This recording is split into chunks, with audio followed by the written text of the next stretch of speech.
Okay, so this week's course is the links at Challendon.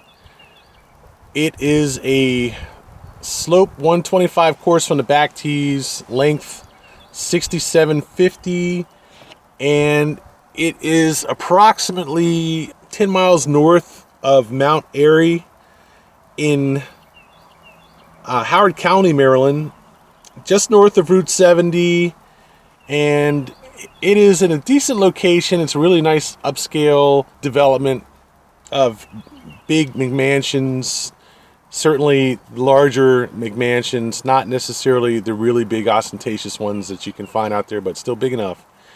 And it's a somewhat pretentious course. I drove by the course on the way in, and there's guys out there with like dressed like Payne Stewart and stuff, literally, and so it's not like it's not pretentious. It certainly is. But the course, I would think, really doesn't live up to the overt pretentiousness in practice. It's not one of those courses where they have guys sitting out there that, clean your clubs and stuff when you put them on, when you come off the course and want to tip and so forth. But it certainly is pretentious enough, let's put it that way. The thing about it is it aspires to an air of pretentiousness, or let's just say it's surrounded with an air of pretentiousness, but it doesn't really live up to it. It's a lot like a lot of things in life where people want to act like they have class, but they don't, It's a dangerous combination and certainly offsetting. But I would say for a couple of things, it's a decent course, and I would have no problem giving this course, say a B- rating without too much trouble. But unfortunately, I ran into some really bad greenskeeper fouling on this course. And so this is my second attempt to review the course. The first time I sort of went off the rails about it. So this time I'm going to try to stay relatively calm. So let me get to the course in general. Now, it's a decent enough neighborhoods course. Part of it is woods, part of it is just open, and part of it is, very open, and you're playing in between houses. And certainly there's enough space. The fairways are wide enough. The tee shots nothing's really that difficult. There's some uphill approach shots that are interesting. There's some shots, through chutes, in a creek that are interesting.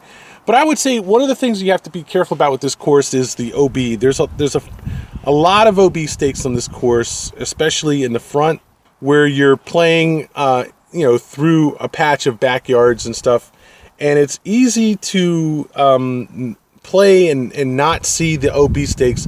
But in general, I would say that you have OB stakes where there are woods from the tee shot. So it's not like you want to go over there anyway. It's just that in this course, instead of having like a red stake or something, there's a line of OB right there, like right inside the woods and wastes and stuff where you don't want to go. That line of OB tends to continue down towards the green, and the problem is that as you approach the green, the OB stakes also tend to approach the green. And even though you're nowhere near anyone's backyard, the OB stakes are limiting the range of play significantly in a number of cases, to the point where you've got, maybe 50 yards off the green, and then there's OB, and the OB is often on the side of a hill. So if you miss the green by too much, your ball will bounce into the OB simply because it's downhill from the green, and your shot is bouncing down towards the OB. So it's easy to get into OB if you're not careful, and there's a lot of OB on certainly the front side, at least, of the course. There are some interesting shots. There's some nice approaches and so forth, and nice shots and stuff on the course. And in general, I wouldn't say it's a bad course at all. What I would say is that you just have to be careful, to stay in the abundant landing area that you have. On some holes, it's a little tricky, especially if the wind's blowing the wrong way.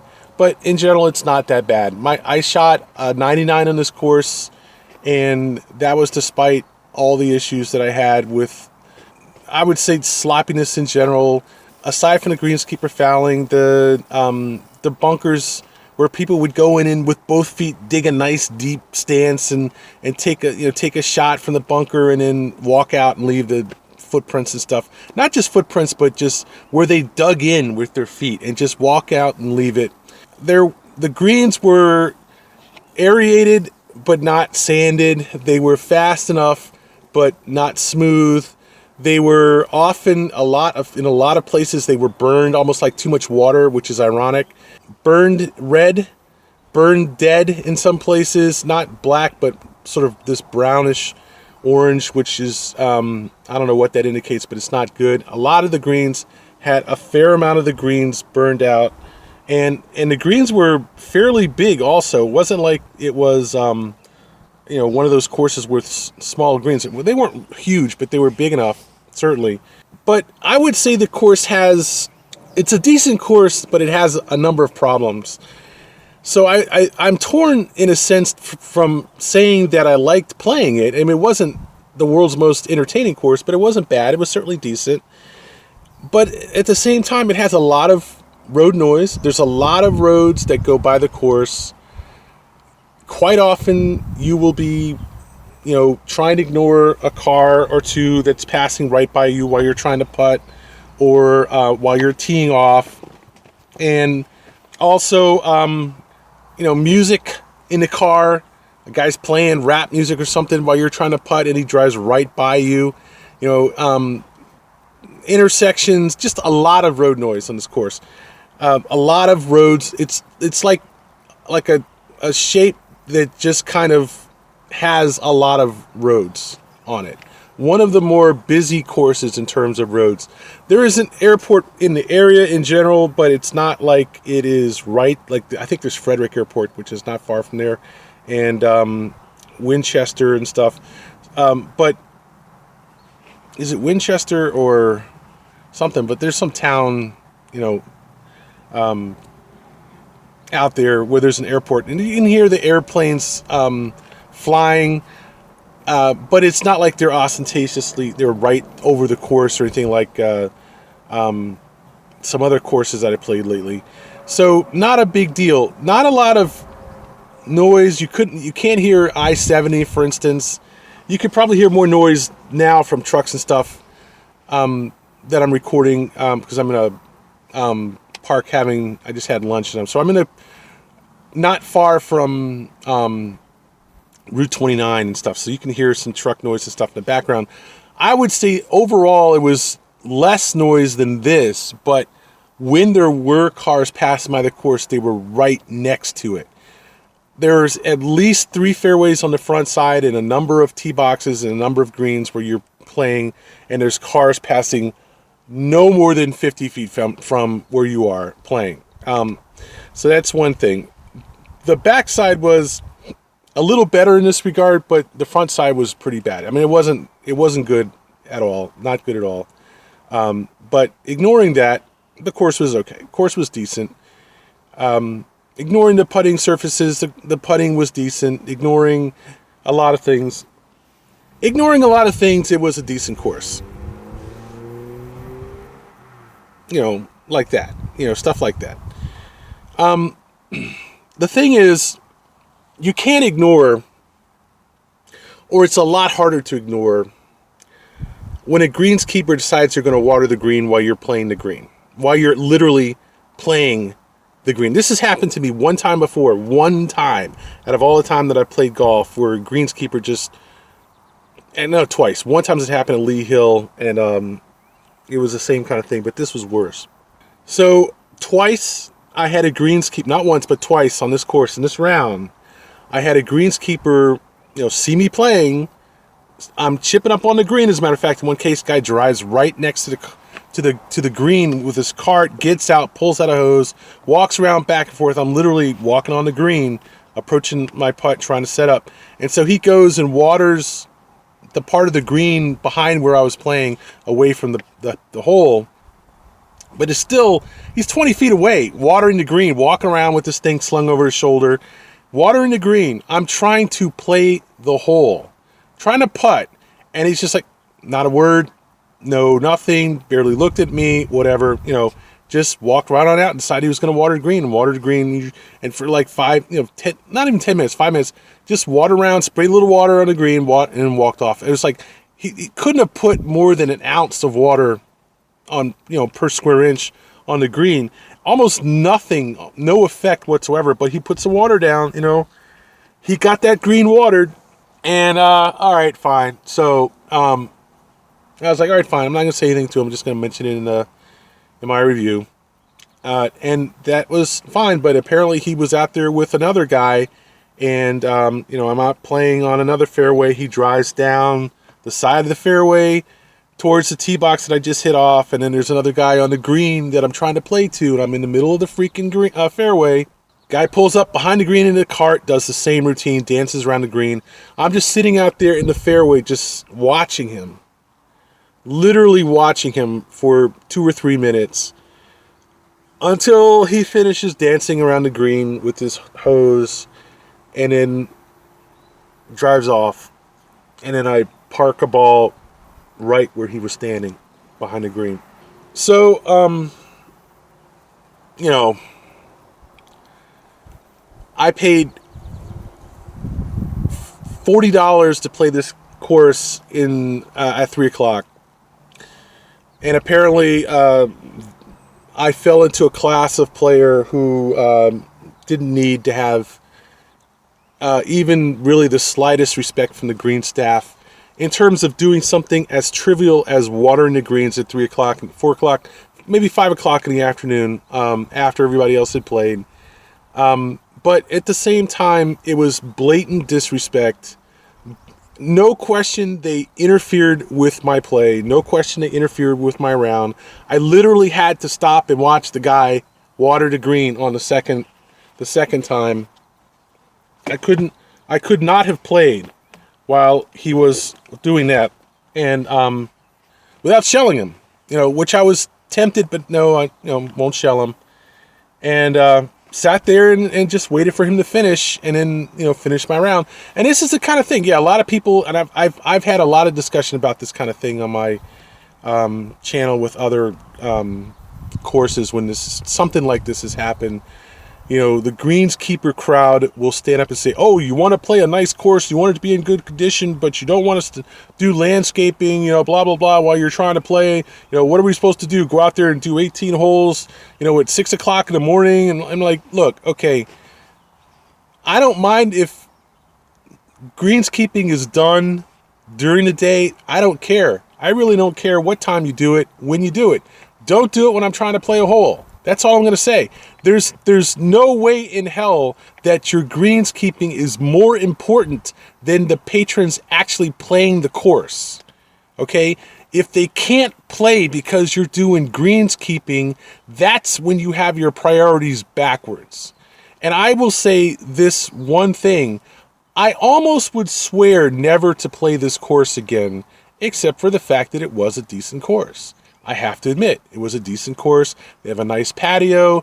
The clubhouse is average. I mean, it's a nice looking clubhouse, nice, little eating area, nice little bar. It's not a big bar at all. It's a small bar with maybe space for maybe 6 or 7 people there at the most.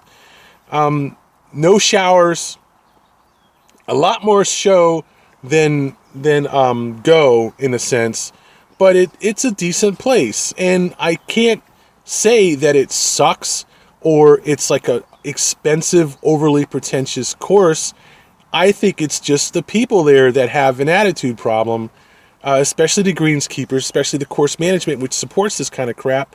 And I would almost guarantee that I would never set foot, much less pay, to play this course again, except for the fact that it was a decent course. I actually thought it was kind of entertaining.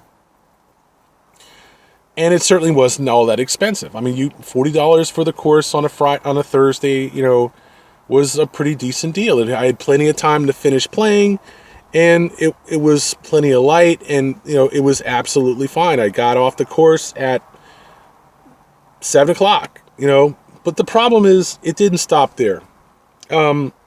It's not just the traffic, and it's not just the greenskeeper staff, it's also the neighbors of this course who take the course area and surroundings and act like it's some kind of giant adult fun playground. Okay, we're playing the course, one hole, 17th hole, nice hole, really nice hole. Dog leg around a lake and stuff, or crescent around a lake, and I'm putting the green. And should I cut that out? Should I not cut it out? I'll leave it, whatever. Okay, so playing the green, and this freaking peloton of guys on bicycles comes racing by, doing all this talking and stuff, blah, blah, blah, blah. You know, it had to be 20, 30 guys on bikes racing around like they were training for the freaking Tour de France or something like that. I drove off the course, and there's more bikers, more bicyclists coming down the hill towards the course, riding through the course on their bicycles and stuff. There's people walking their dogs. This is really, bad stuff. I really hate this when it happens. People walking their dogs on the course, without leashes, just walking around just like it's a giant park. You drive by the entrance. I'm driving off the course. I'm like, what else can happen?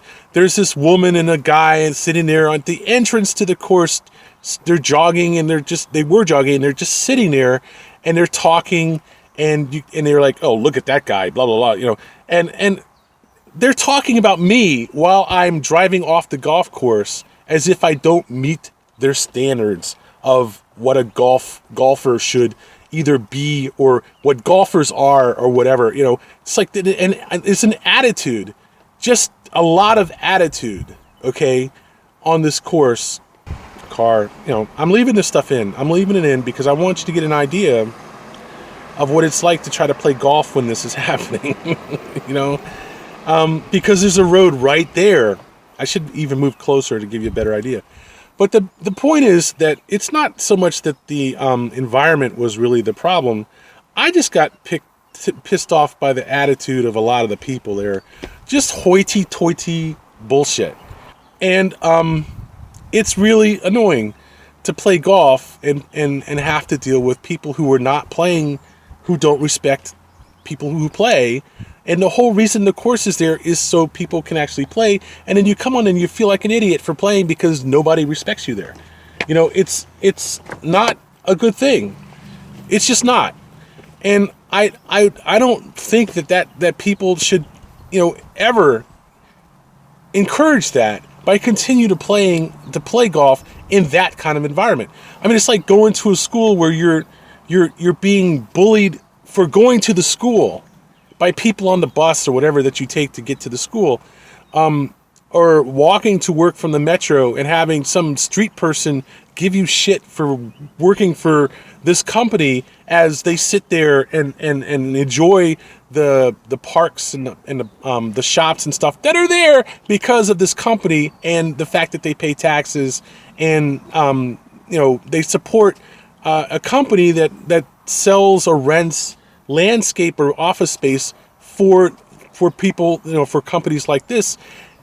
There's some malcontent or nut muncher sitting around griping, groaning, and whining and throwing shade on the people who are there to play golf. It's nonsense. It's just bullshit. Okay, now I can tell you right now, I understand why people play at these exclusive resorts where you have to pay $200 to play, or it's a $4,000 a month membership and exclusiveness and stuff because of this environment at this course. Okay, but at the same time, this environment at this course is pretty rare. I don't see this kind of nonsense, this kind of attitude at a lot of courses. I saw it without question at this course. Without question. So I think that while it is a decent course, it is let down by the environment. It's not all that great a course, and that's really all there is to say. It's enough to play. It's a decent enough course to play, but it has a lot of baggage. Let's put it that way. So I would give the course, without the baggage, I would give the course probably a B minus, like I said, or a C plus. I think it's a little better than the C plus course. It's not all that great, but it's still, I give it a B minus. The baggage drags it down at least a half, if not a whole grade. So I'm going to give this course a C. And that's not a C minus. It is not a C plus. It's just, oh, and not to mention the people who don't know how to let other players through, who are so worried about letting other people pass that they won't let a single through, or they didn't even really want to let a double through, and it just became a whole political nightmare when two guys and their girlfriends are playing, and the girls can barely play. The guys aren't that much better. They're slower than crap, and they're holding up the entire side because they don't want to let anyone pass. Just bullshit. Seriously, stuff like that. I would say it was a great example of Little Lord Fauntleroy. Comes from, an upscale family, lives in an upscale neighborhood, but has the manners of a 5-year-old. And it showed. It really showed. The entire round was affected by that kind of nonsense. No politeness, no civility, none of the basic respect that civility that you expect to have on a golf course. Of all things, why start trouble unnecessarily? Why perpetuate trouble unnecessarily? People don't deal with this kind of stuff to play golf. And I think that this course just brought a lot of attitude where it wasn't necessary, where it wasn't a good idea, and just ruined the whole experience. It was like the Grinch that stole Christmas in July. Okay? C course. C course largely for the environment. That is the links at Challendon in Mount Airy, Maryland.